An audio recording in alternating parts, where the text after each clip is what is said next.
Assalamualaikum warahmatullahi wabarakatuh. Perkenalkan, saya Kisa Anissa Haq dengan NPM 227006101. Di sini saya akan menjelaskan terkait penelitian yang saya lakukan untuk memenuhi UAS mata kuliah Natural Language Processing. Saya mengambil judul penerapan algoritma Support Vector Machine atau SVM untuk analisis sentimen terhadap pemilihan presiden 2024 pada aplikasi X atau Twitter. Mengapa saya mengambil judul ini? Karena pemilihan presiden pada tahun 2024 menjadi salah satu momen politik yang paling banyak dibicarakan di media sosial, terutama di platform X atau yang sebelumnya dikenal sebagai Twitter.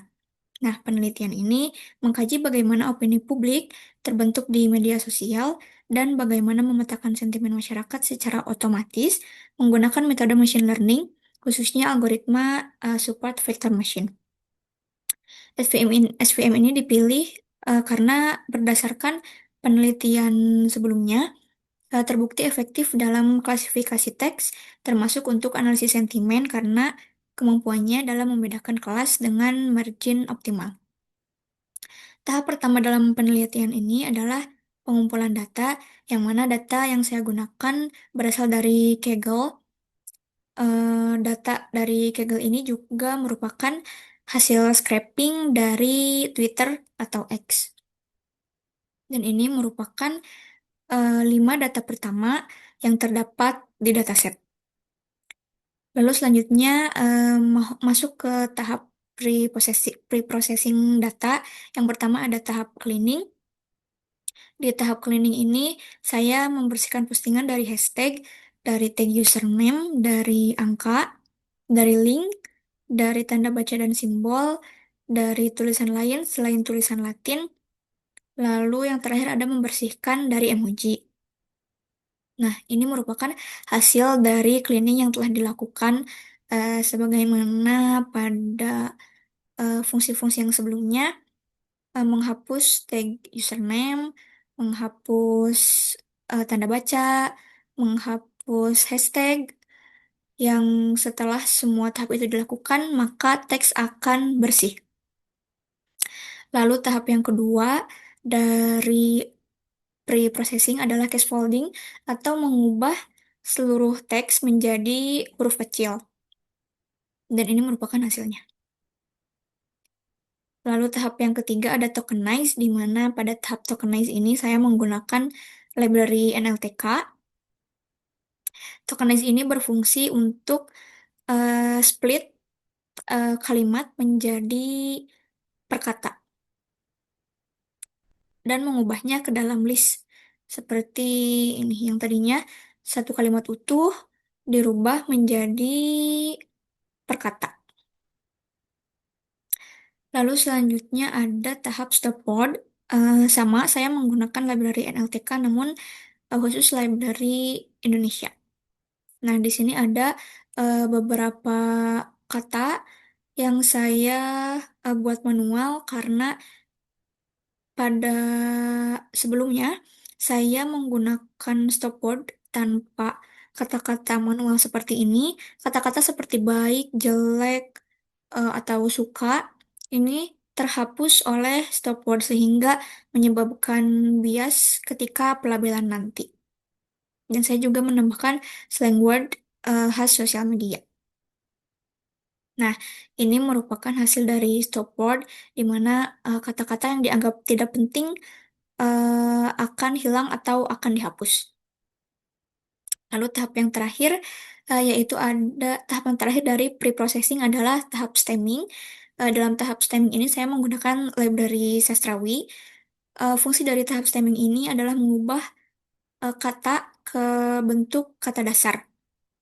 Sebagai contoh, di sini ada kata mengelak dan ketika setelah dilakukan tahap stemming, kata mengelak yang terdapat imbuhan me itu berubah menjadi elak. Nah, setelah tahap pre-processing selesai, saya mengecek apakah ada data kosong atau tidak. Lalu, setelah dipastikan aman, saya melakukan pelabelan dengan menggunakan pre-trained model dari Hugging Face. Nah, ini merupakan tahap labeling menggunakan pre-trained model dari multilingual. Nah, setelah data selesai dilabeli, maka akan muncul kolom baru berupa label dan skor.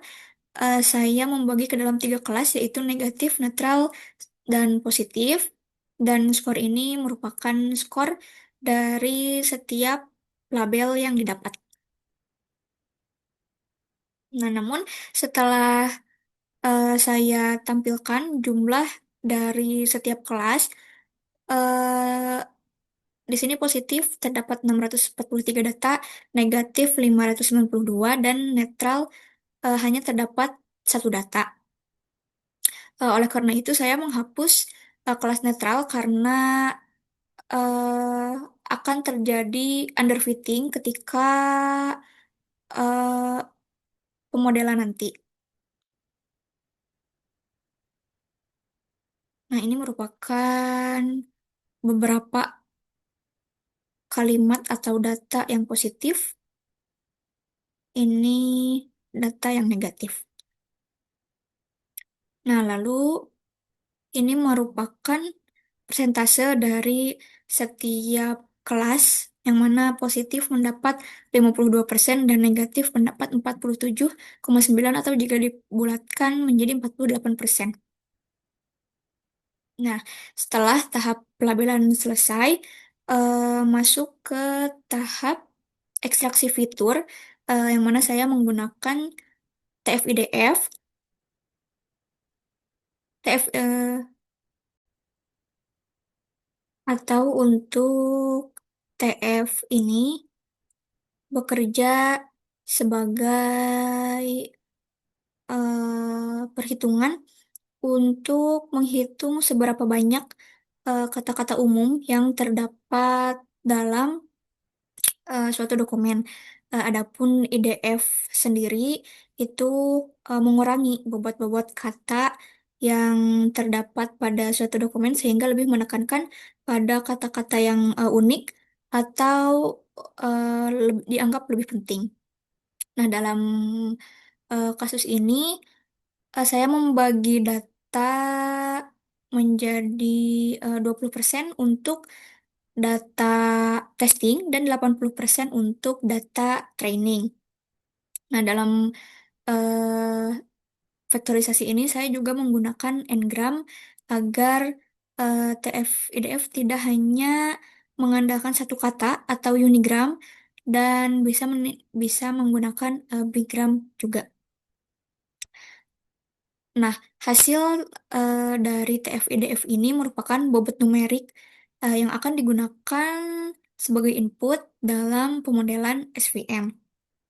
Nah, pada SVM ini saya menggunakan kernel RBF karena sebelumnya saya menggunakan kernel linear, hanya saja eh, akurasi yang didapat dikit karena eh, kernel RBF ini memperhatikan data atau bisa membagi data ke dalam tiga dimensi, tidak hanya dua dimensi.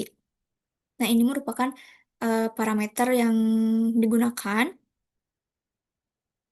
Lalu saya juga menggunakan grid search untuk mengetahui parameter apa yang paling baik dalam pemodelan ini. Nah, setelah pemodelan selesai didapat bahwa base score dari pemodelan ini adalah 0,83 atau 83% dan akurasinya 0,85 atau 85%.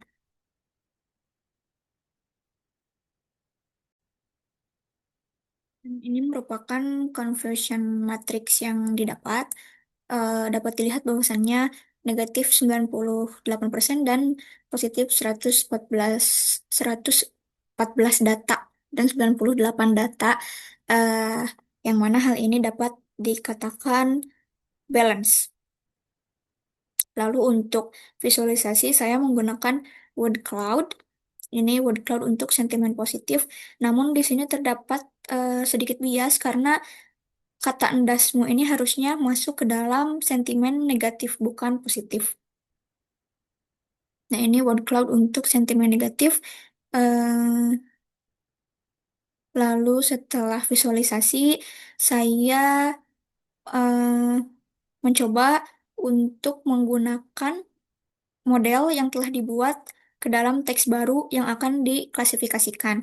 Nah, di sini saya memasukkan data atau teks calon presiden tidak baik, lalu diolah dengan fungsi-fungsi yang telah sebelumnya dibuat. Lalu setelah sampai stemming, masuk ke dalam ekstraksi fitur dengan menggunakan TF-IDF. Lalu yang terakhir menggunakan model SVM yang telah dilatih sebelumnya. Dan hasil dari calon presiden tidak baik ini adalah sebagai berikut. Ini hasil dari tahap preprocessingnya dan prediksi dari sentimennya adalah negatif. Betul, negatif. Mungkin sekian yang dapat saya sampaikan. Mohon maaf bila banyak kesalahan dan kekurangan. Terima kasih. Wassalamualaikum warahmatullahi wabarakatuh.